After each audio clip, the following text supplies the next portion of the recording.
अरे तुम्ही काय भूतांचे घेऊन बसलाय? आजचे पोरं तुम्ही.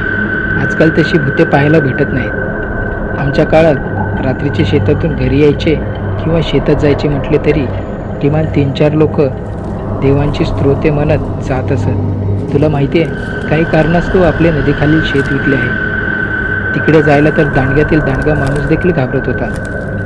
तुमच्या काळात आता मोबाईल व टॉर्च तरी आलेत. आम्ही त्या काळात फक्त कंदील घेऊन शेतात जात असत. तुला माहीतच असेल, नदीवरील तो तट आहे ना, त्याचे काम आम्ही करत होतो. तेव्हा आम्ही पहिला खवीस पाहिला होता.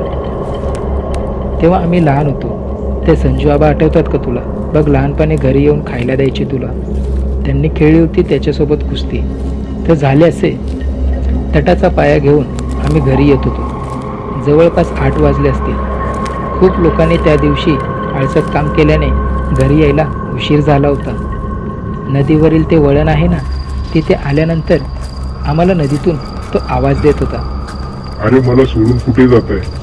आम्हाला अगोदर वाटले की आमच्यातील कोणीतरी मागे राहिले, म्हणून आम्ही पुन्हा पुन्हा आमच्यातील लोक मोजत होतो.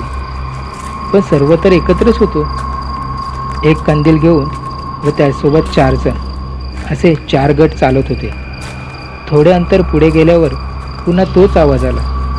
त्यावेळी मात्र संजू आबांनी मागे वळून पाहिले. त्यानंतर त्यांनी आम्हाला ती गोष्ट सांगितली. सर्वांनी त्यानंतर पाठी वळून विचारले, कोण तुम्ही? त्यावर त्याने एक वेगळंच वाक्य बोलले. ते ऐकून सर्वांची धांदल उडाली. ते म्हणत होते की सगळ्यांनी मागच पाहिले तर माझ्याशी एकाने तरी कुस्ती खेळल्याशिवाय इथून कोणीच पुढे जाऊ शकत नाही. आमच्या गटातील अनेक लोक याबद्दल ऐकून होते, पण अख्ख्या टोळीतील संजू आबा या बाबतीत नवीनच होता. अनेक प्रकारचे तंत्रशिक्षण त्यांनी पूर्ण केले होते. खूप मोठ्या शहरी गोडाऊनमध्ये काम मिळत असतानाही ते गावीच राहिले होते. तसे कुस्ती हा त्यांचा आवडता खेळ होता. तालुक्याच्या आखाड्यात किमान दुसरा नारळ तरी त्यांच्याच नावाचा ठरलेला असायचा. नशिबाने कधी पहिला तर कधी 3रा क्रमांकही येत असे. त्यांनी निर्णय ठाम घेतला होता. अनेक लोकांनी अडवूनही संजू आबा थांबायचे नाव घेत नव्हते. पण संजू आबांना खवीसबद्दल काहीच कल्पना नव्हती. तेवढं संजू आबांनी कपडे काढून ठेवले आणि दंड थोपाटले. अशा अवस्थेत संजू आबा नदीतील चिखलात उतरले आणि मल्लयुद्धासाठी तयार झाले. नक्की पुढे काय होणार याची लोकांना कल्पनाच नव्हती. दोघेही खोल तलावात होते.